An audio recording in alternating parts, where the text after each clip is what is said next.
Jack-o'-lanterns. Yeah. Okay. So, this as a method. One of the things that you might want to think about if you, again, are really invested in analyzing visuals is to use these critical probes. And when I say critical probes, what I generally mean is just probing questions that you can use to think critically. So, you're looking at an image, or whatever. It can be a commercial, it can be whatever, a series of images. What is associated with that image? Is there an obvious association? Is there an obvious disassociation? Does the image, through a keystone sign or a transformation sign, imply something or lead to some idea, concept, or value? Is there conflict in the image? Is there anything not in the image that becomes significant because it's not there and you sort of expected it to be there? Does the historical or political context place a certain meaning on the image? What way of thinking or what values does the image offer? If you read this or looked at this visual, is it telling you these are your values? These are the things that you should value in your life. Is it strategically ambiguous in a way that you could see it this way, or you can see it that way, or only certain people might be able to see something where other people would not see that? Does the image hide certain important ideas? If it is indeed ambiguous, is the image so charged with different meaning that it becomes impossible to bring folks together if you want to bring folks together? And more than anything else, does it offer a particular point of view? Is it putting you in a particular station? Does it ask you to be a conservative? Does it ask you to be a liberal? Does it ask you to be a man? Does it ask you to be a woman? Does it ask you to be white? Does it ask you to be black? What subject position is it putting you in? Okay, given that, let's go back to the PowerPoint. Huh? What?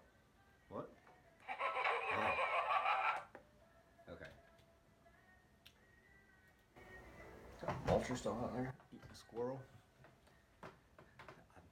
I'm really pissed off at that vulture. That squirrel out there on the road is going to be my dinner. Squirrel. Tastes like raccoon.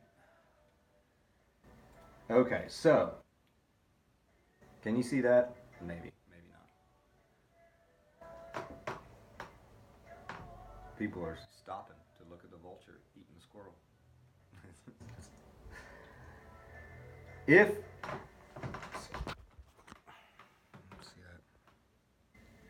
If ignorance is bliss, this is the happiest man on the planet.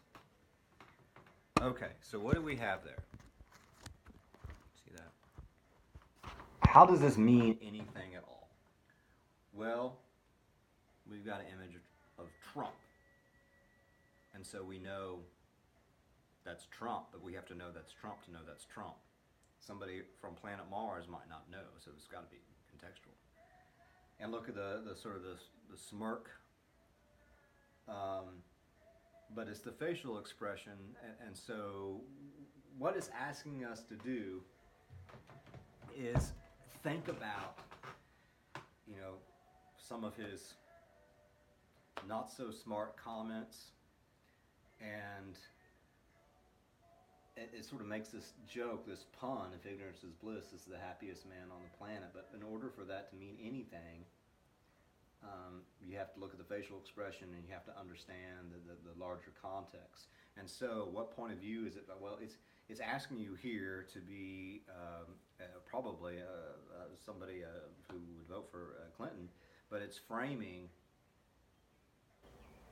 Donald Trump just through this meme as dumb. And so we see that, we laugh, but again, it's more than just ha ha ha ha ha. It's shaping and framing for us a particular way of viewing this particular man by both the wording, yes, but also by specifically the facial expression. Yeah. Sort of looks dumb, right? That's this. People put certain facial expressions on folks to do that, right?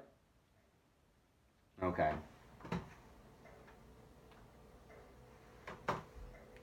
Do you see that?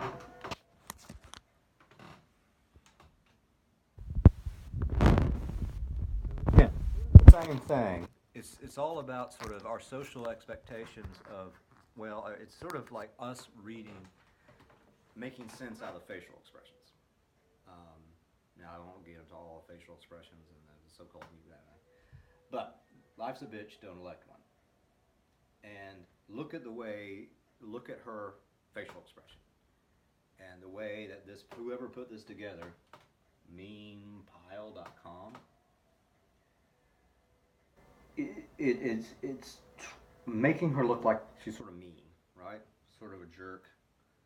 And so, stern. Looks like she has stamina to me. But it means something, or it got the words, obviously, but because of the facial expression, I mean, it's like, oh, okay, yeah, I sort of. But obviously, it's bringing people together, the Trump camp, and you have to understand the larger context of people who see her as that, though. At the same time, if you're going from a gender point of view, you also have to understand the larger gender roles and how the gender roles in our particular society sort of invite us to think this particular thing about women generally if they are in this type of position. So it gets really, really complex, right? Okay. Here's something that's the first two were just like, facial expressions, I sort of get it. But how about this? Jabba the Trump. Good old Jabba. So,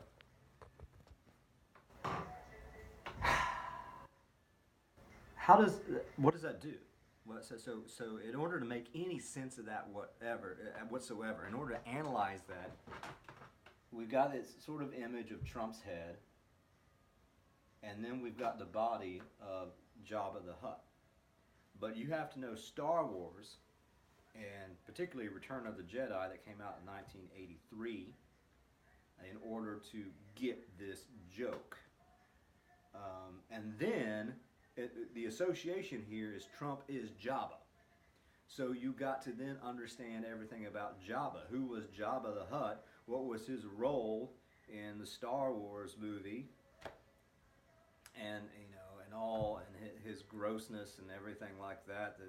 That slug-like whatever that was part of the movie. So all the associations that we have with this evil Jabba the Hutt, we are now placing on Jabba the Trump.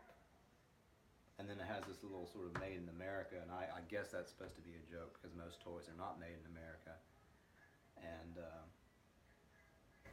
And he claims to have everything made in America, but I think some of the things are not made in America. But if you did not know what Star Wars was, I mean, this only means to dissect this, you have to understand Star Wars and who Jabba the Hutt was to even get this at all. And look at his mouth. Look at all that. Yeah, it's just okay. And look at this one.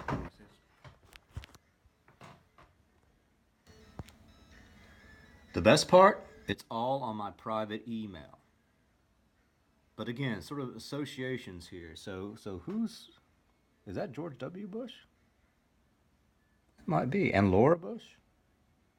But they got all these folks here, and they're all laughing, and a lot of them some of them are Obama folks, but, looks like they're having a good old time.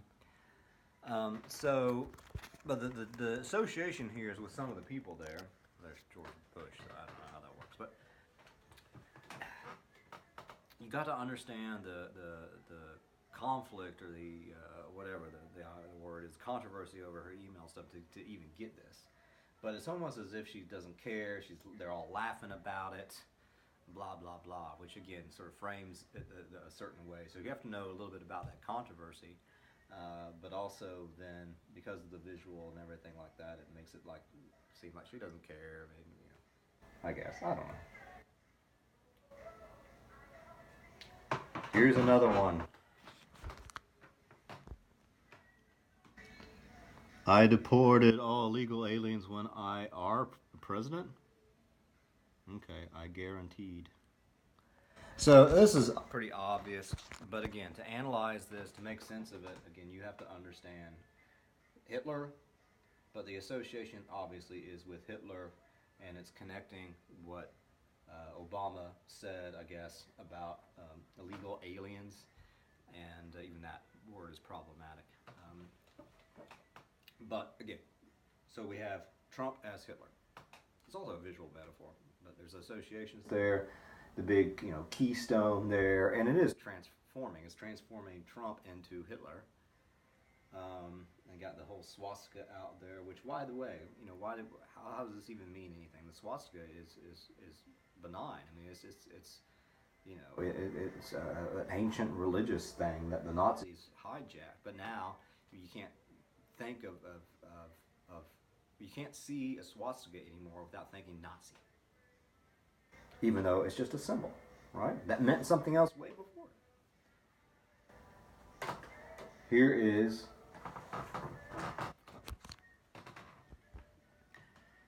victory. Got the whole sort of hammer and scythe, whatever it's called. Is that what it's called? Commie, Nazi, whatever it takes. It takes a socialist to razz a nation. That's destroy. And then we got the keystone. It sort of looks like she's saluting victory. So what do we got here? This has got loads of stuff, right? So lots of associations. Clinton with Hitler, Clinton with the Soviets and Russia. Clinton, and then of course it says socialist.